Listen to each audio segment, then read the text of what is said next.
today's championship action at the High Roller from the Showboat right after this. Oh, for our first match for this $200,000 top prize.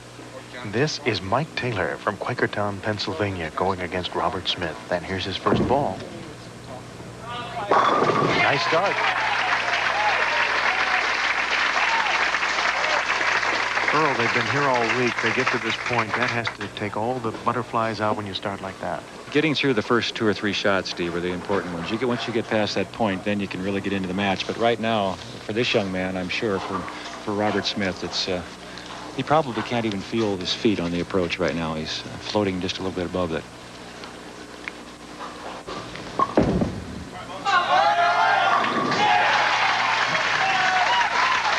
Robert Smith, who just turned 18.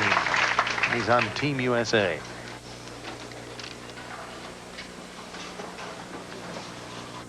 So he's had some national experience, and he'll have some international experience coming up at the World Junior Competition in Venezuela. Opportunities now for the young children, or young children, I shouldn't say young children, but the young people through college scholarships and things of that nature in bowling are fantastic, and they get this kind of experience in match play now that when they come, if they do decide to be a professional bowler, for example, Steve, they come on the Pro Tour with a tremendous background starting from their early teens, and I think it's wonderful that they get that opportunity. When we were first starting out on the Pro Tour, the only match play we'd get is if we wanted to challenge somebody for $5 a game somewhere or something of that nature. See if he gets the sleeper, the 3-9. He got it. A lot of money all through this for these 4 players. We were talking about that $200,000 first prize, but these bowlers are competing. You know, the loser of this match still has the opportunity to win $50,000 in third place, and obviously the person in fourth, $25,000. So there's a lot of money available, but $200,000 is what you're looking at, and that's a lot of money. I don't care who you are, how much money you've got. $200,000 is a lot of money. Mike Taylor too light, so he can't double up on easy his spare. second frame. Yeah, easy spare for him though, Steve, and he won't have any problem covering this. He's made his spares extremely well. All 4 of these players have been good spare shooters, and in this kind of competition, probably more important than the strikes is the ability to cover your spares. It keeps you in the match and keeps pressure on your opponent to make good shots and try to get strikes to beat you. Whoa. One less coat of paint, and he'd have chopped that one. That's right. Very casual coming off the approach there. Nothing to it. We are even as we begin frame number 3, with Mike Taylor going on lane 59. This is a guy who's resilient. One of the hottest bowlers in this tournament was Canadian Bill Rowe. And Bill Rowe, in the final 8, had him down by 20 pins. And again, he's too high. But Mike Taylor battled back, put a string together, and came from behind to beat him 233 to 214. I was watching that match, and it came down to the 10th frame. Mike struck out from the 5th frame to get 233, I believe his final score was. His opponent needed a strike to beat him, left a solid 8 pin. He couldn't throw it any better, and there's a bad break early for him. Well, an open frame, and now he's down by 13 pins. And it's what usually happens in this kind of competition.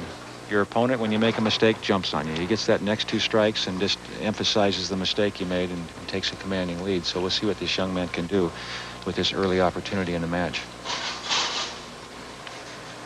A spare. Oh, like a solid 10 just there. That won't come down. Tremendous rotation he gets on the ball. This young man has great wrist action. He gets around to the side of the ball with his thumb out of the ball, his finger still in it.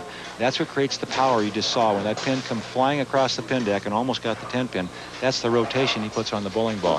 He can really make it hit on the back end, and that's the kind of power you need on today's lane conditions to score well.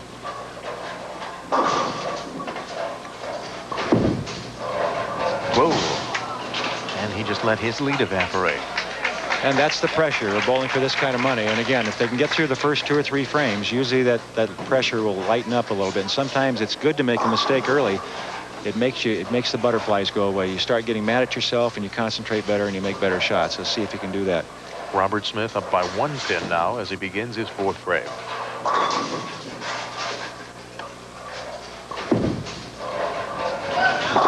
right.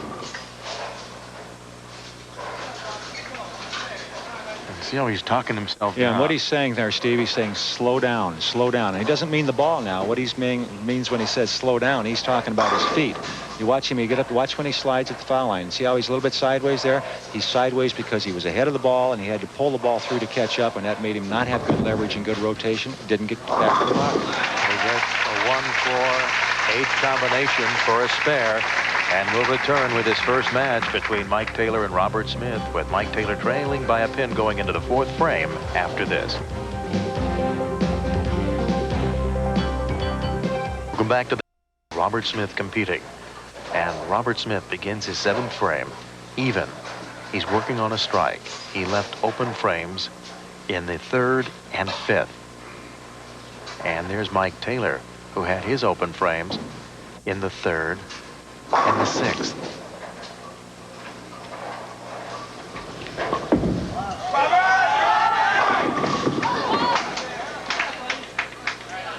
He doesn't seem to have the groove that he wants. No, he's actually starting to try to fit the ball a little bit now, Steve. He's not freewheeling as he's done all week. All week long, he's trusted the ball. He's given it a lot of room and had that tremendous rotation. He could get it back from almost anywhere on the lane. Now he seems like he's trying to aim the ball. When you do that, you very seldom carry well, even if you hit the pocket. When you're aiming the ball, you don't have good rotation. The ball doesn't hit as well. Well, he does cover. This is a kid who played high school basketball at Royal High School in Simi Valley up through the 11th grade, and then he realized, wait a minute, you know, I don't want to jeopardize my bowling career here. He has a lot of talent. He has a great future if he's physically hanging in there. Oh, kicked out that 10 nicely.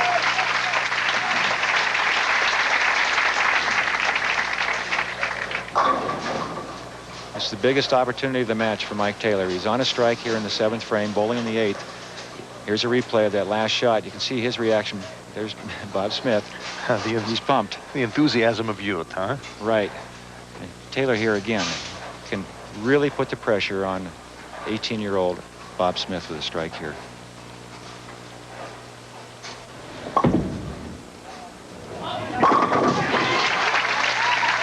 Earl, I noticed the thumb pop out of here when he released the ball. How much does the humidity in this place have to do with that?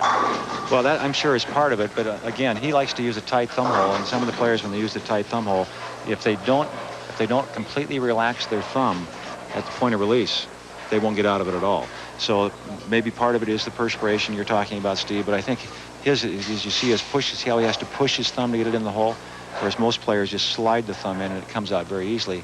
He has to have a very relaxed grip at the bottom, or he can't get out of the ball cleanly. He's up by 10. Now he has a turkey. And he goes up by 20. And times are running out as Robert Smith will now try his 9th frame. Right now, if Taylor strikes out, he can finish at 213. Smith at 203. So it's all in Taylor's hands.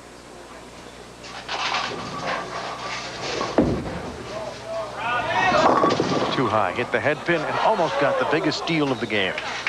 And that was the biggest shot of the week for Bob Smith right there. He had to have that strike to stay in the match.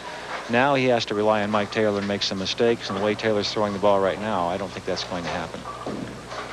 There's another look at that last shot, Steve, and you can see his reaction. When he released the ball, he knew it wasn't going to be there, and it was a bad shot. Going for the 3. And he missed it. And this game is over, folks.